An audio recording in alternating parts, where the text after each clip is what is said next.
Okay. Matt, tell us how you got into the sport. Give us your progression up to the elite level. You played pro over in Europe for a number of years. Give us what that experience has been like. Okay. Well, I got involved in wheelchair basketball. I always played basketball. I mean, I grew up loving it. My family played, my friends played. Grew up idolizing, guys like Jordan and especially Jordan. Gary Payton and Sean Kemp, and just in that era. And I always wanted to be a basketball player, so I used to play basketball with my able-bodied friends all the time. We get 2-on-2 games, 3-on-3 games, and I wasn't any really different from them. They picked me on their team, and it'd just be like, hey, we got Matt. Okay, you have Sam, you have Max, you have Andre. It's like that's just the way it was. And I never really thought about wheelchair basketball. So when I first heard about wheelchair basketball, I had like this negative thought about it. I don't really want to play basketball with people in wheelchairs. It didn't really sound competitive to me. It didn't sound like something that I wanted to do. I felt as if I was going to be more able than them. The way I saw it, just in my mind, wasn't the way it is. And so I went to a doctor's appointment, and one of my doctors was like, hey, you're really active. I think we should try some wheelchair sports. What do you like to do? He pointed me in the right direction. I ended up at a basketball practice that actually Mikey Pay was in attendance, one of the guys rostered on the national team, one of my best friends, and I saw the game the way it should be played.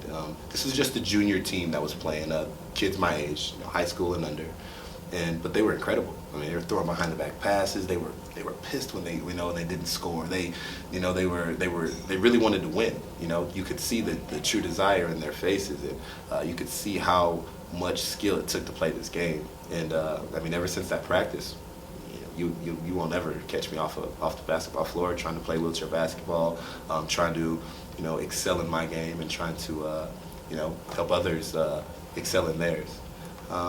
Like you said, I've been playing overseas for a while. So my progression basically went from played in juniors in Michigan, just in like a rec league. I guess not rec. We did some traveling. We actually won a couple national championships back in the day. So I'll toot my own little junior horn back then.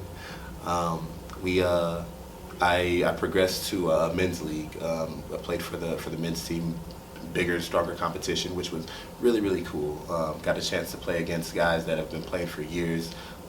Got a chance to become a little bit more advanced and experienced with my play, and that helped me excel in the junior ranks as well. I moved from that to I went to play at the University of Wisconsin Whitewater, where I competed there and won some national championships there against a bunch of our guys here. I think all of our guys have been through college programs, so you can ask them about Whitewater and ask them how bad we kicked their butts.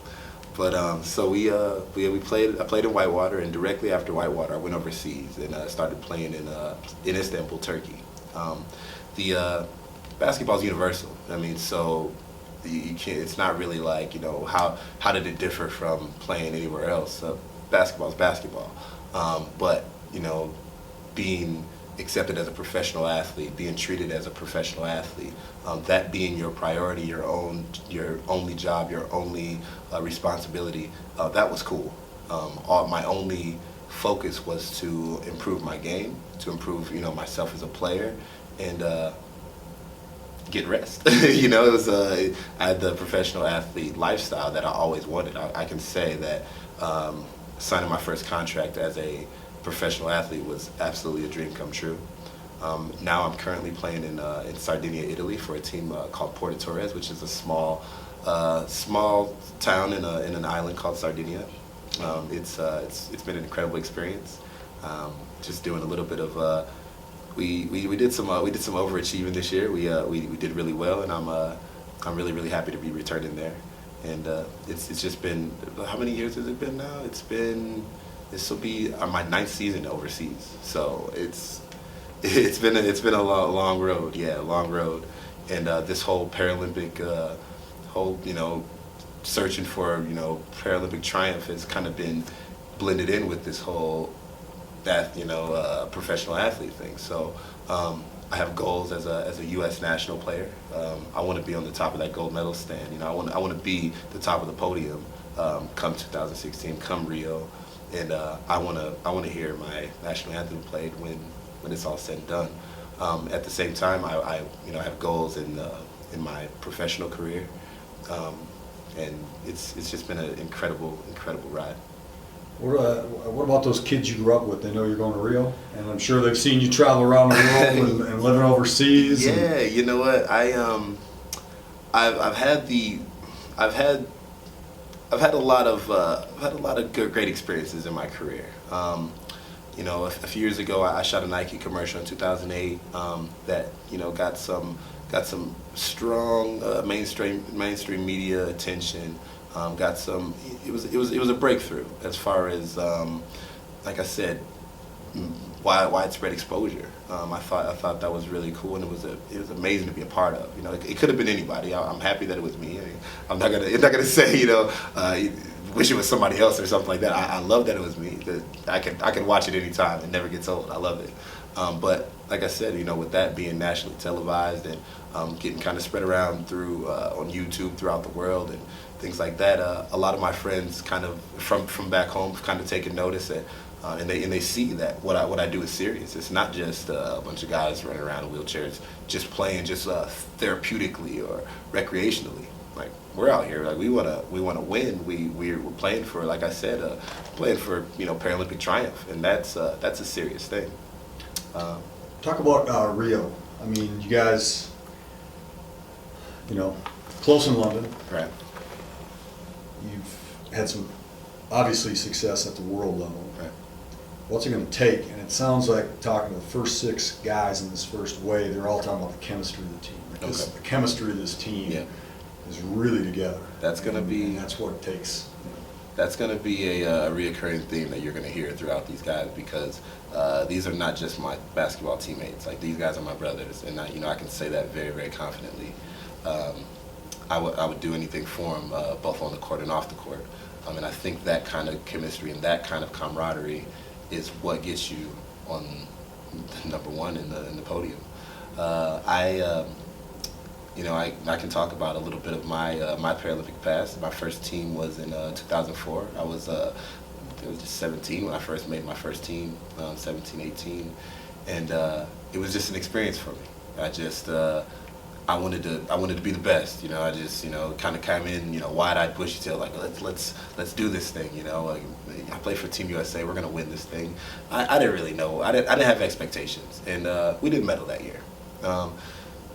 It wasn't devastating to me. I can say that it wasn't devastating to me because I didn't know what to expect. I didn't even know where we were in the world stage. I was selected for that team.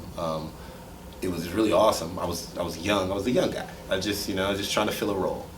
And I thought I did well. I thought I made a name for myself as far as the world stage is concerned. I thought that I helped keep the respect on the USA's name, and because we had some guys that didn't participate that year, some key players. But then we moved on to 2008, where I'm no longer that young guy.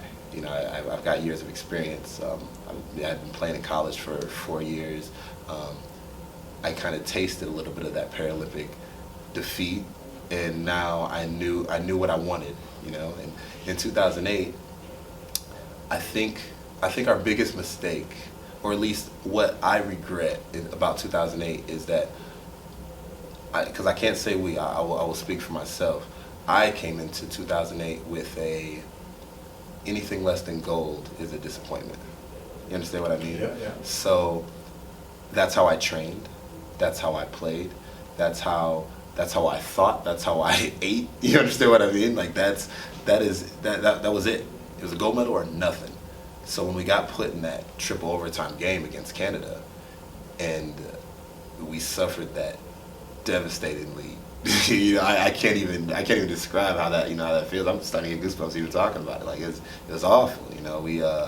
We lost that game. It was very painful, and I can tell you very confidently that I didn't appreciate the next game.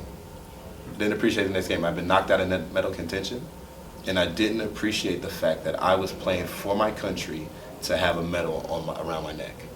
And now looking back at that as a bit more of a mature athlete, and having now won a Paralympic medal, and seeing how great of an experience that was, and how it's just all single. I haven't missed a single practice or a tournament or you know anything major for this national team, I've been there since 2004, and I can tell you that this team, not only are we really close knit and we're just really we have a strong camaraderie. Man, these guys are talented. Or us as athletes with disabilities to kind of get around to like schools and talk to younger kids and things like that. But that mentality of I'm no different from anybody else is really important to have.